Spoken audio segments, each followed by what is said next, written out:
Здравствуйте! На телеканале «Новый век» программа «Вызов 112». В студии Эльвира Фазлиевой. Сегодня вы увидите. Не рассчитал градус. Почему за руль в состоянии алкогольного опьянения сели? Нетрезвый водитель протаранил припаркованные автомобили. Неправильное лекарство для пчел. Производите препарат? Да. Сами производите? Сами. Выявлено незаконное производство препарата для насекомых. Особое наказание в особый режим. Сумма штрафа увеличивается в 2 раза. Кто и как ответит за возгорание сухостоя? Решил повернуть, но не рассчитал радиус. На улице Мавлютова водитель Форда протаранил припаркованные у дороги автомобили. Автоинспекторы, приехавшие на место ДТП, предположили, что стало главной причиной происшествия. Дали мужчине алкотестер. А когда посмотрели на результаты, поняли, что выпил мужчина перед этой поездкой очень много. Альбина Минибаева с подробностями происшествия. Почему за руль в состоянии алкогольного опьянения сели? Водитель Форда решил сохранить молчание, хотя о том, что сделал мужчина до того, как сесть за руль, понятно было и без слов. Водитель Форда находился в алкогольном опьянении. Результаты теста на алкоголь после анализа выдыхаемого воздуха превышали максимально допустимую норму в разы. Нетрезвая голова водителя этого Форда покоя не дала и другим автовладельцам. Мужчина, двигаясь по улице Мавлютова, решив свернуть в переулок, вероятно, из-за своего состояния не рассчитал радиус и въехал в припаркованные у дороги автомобили. Хорошо, что в машинах никого не было и никто не пострадал, говорят владельцы разбитых автомобилей. Я дома был, не знаю, девушка. Хозяевам припаркованного Форда и Рено об аварии дала знать сработавшая сигнализация. Первой иномарка ударила Форд, который в свою очередь сместился с места и ударил Рено. Его же в свою очередь прижал к стоящему чуть дальше автомобилю. Сильных повреждений у него нет, разве что царапины. У Рено повреждения чуть больше. Серьезнее всего пострадал Форд, на который и пришелся основной удар. Помимо повреждения кузова, у него еще и вывернуты задние колеса, и передвигаться своим ходом он не может. Водителя, севшего за руль в нетрезвом виде, ждет суд, который, вероятно, лишит его водительских прав и оштрафует на 30 тысяч рублей. Альбина Минибаева, Динара Камалова, Константин Бушуев. Вызов 112. Серьезная авария произошла сегодня рано утром на пересечении улиц Московская и Чернышевского. Момент аварии попал в объективы видеорегистратора другого автомобиля. Как видно на кадрах, водитель Hyundai Solaris выехал на высокой скорости на запрещенный сигнал светофора и врезался в бок Toyota Land Cruiser. От удара внедорожник перевернулся. Также участники ДТП снесли металлический забор и дорожный знак. В результате аварии серьезно никто не пострадал. Оба автомобиля были эвакуированы с места происшествия. Высока вероятность, что виновнику аварии предстоит самостоятельно оплачивать ущерб другому водителю, так как страховка вряд ли покроет причиненные убытки. Страшная трагедия произошла в Бугульме, где этой ночью скончался 2-летний ребенок. 26 апреля около 7 вечера он выпал из окна квартиры, которая находится на 3-м этаже. Мальчика с закрытой черепно-мозговой травмой доставили в центральную районную больницу города. Однако, несмотря на усилия врачей, спасти ребенка не удалось. Он умер спустя 2 дня после падения. По данному факту Следственный комитет проводит проверку. По предварительным данным, в момент трагедии мальчик находился в квартире со своим дядей и старшим братом. При этом дядя находился на кухне, а 7-летний старший брат погибшего мальчика делал уроки. Пришедший с работы отец обнаружил открытое окно и лежащего под окном мальчика.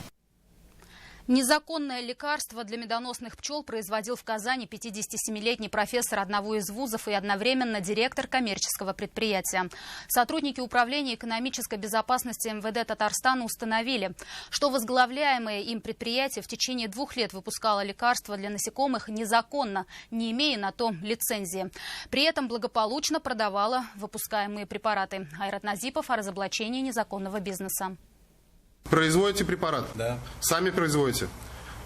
Сами. Лицензия имеется на реализацию препаратов и производство? В данный момент нет.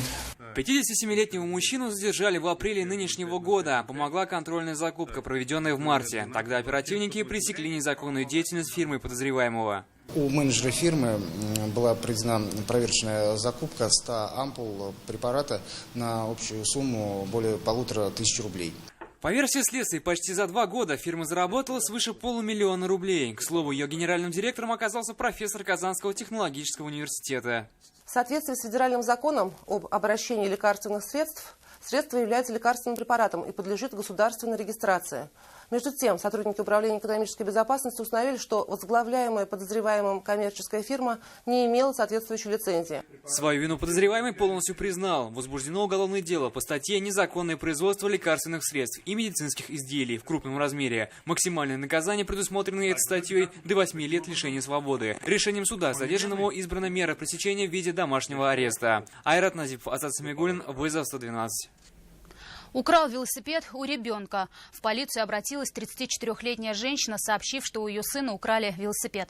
Свое средство передвижения мальчик просто оставил у дома и ушел на игровую площадку. Велосипед, стоящий без какой-либо защиты, забрал мужчина. Это зафиксировали камеры наблюдения.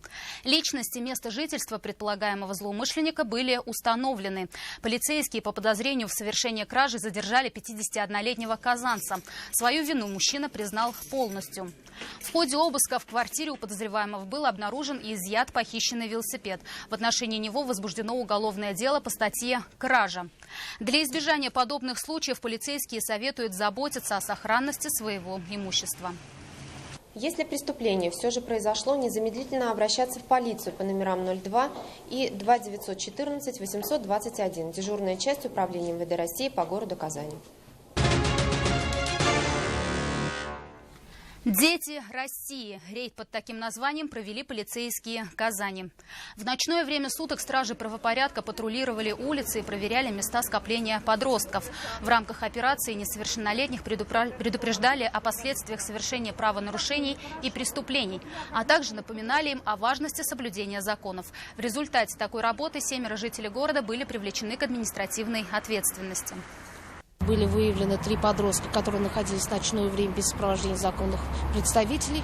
В связи с этим были вызваны законные представители, с ними проведены профилактические беседы о недопустимости нарушений закона 71-й Республики Татарстан, и родители были привлечены к административной ответственности. Также был выявлен подросток, который находился в ночное время в общественном месте в состоянии алкогольного опьянения. Зарево, которое было видно за несколько километров. В Нижнекамске вспыхнула сухая трава на пустыре между улицей Табеева и проспектом Мира. Пламя было высотой несколько метров, полыхало в непосредственной близости к жилым домам, совершенно рядом с припаркованными автомобилями. Такие случаи в республике не редкость. Сухая трава горит несколько раз в день. Рамиль Шайдуллин о причинах возгорания сухостоя и кто за это будет нести ответственность. Действительно, что там машина? А что сейчас? Пламя же не маленькое. На кадрах, снятых очевидцами, видно, пламя выше человеческого роста. Трава горит на большой площади, причем в непосредственной близости от домов и припаркованных автомобилей. Тушить горящий сухостой прибыло 2 пожарных расчета. С пламенем справились. Когда дежурное подразделение пожарных частей задействовано на тушении вот этой травы, даже если не создает угрозу, тушат. Значит, в это время где-то может быть пожар, может быть в его же квартире, или там его машина, или где-то еще, где необходимо присутствие пожарных и их действительно нужная работа. Поэтому не надо отвлекать от силы средства гарнизона от того, что для чего они предназначены. 25 апреля в Татарстане введен особый противопожарный режим как раз для предотвращения подобных пожаров. Действовать он будет до 15 мая. В это время запрещено сжигание сухой травы и мусора, приготовление пищи на открытом огне, как на кострах, так и в мангалах. Нельзя пользоваться пиротехническими изделиями с 1 по 3 класс опасности. Во время особого противопожарного режима и наказание за его нарушение особое. Напомним, что сжигание травы и мусора является нарушением требований пожарной безопасности, влечет наложение административного штрафа на граждан в размере от 1 тысячи до 1500 рублей, на должностных лиц от 6 тысяч до 15 тысяч рублей, на юридических лиц от 150 тысяч до 200 тысяч рублей. На период действия особого противопожарного режима сумма штрафа увеличивается в 2 раза. На тушение травы, говорят спасатели, они выезжают по несколько раз в день. Причем такие пожары всегда происходят там, где находятся люди. В труднодоступных местах, как правило, не горит. Рамиль Шайдуллин, Наталья Лушникова, Ринат Харасов. Вызов 112. Это все, о чем мы успели вам рассказать. Обо всех происшествиях вы можете сообщать нам по телефону 570 50 50.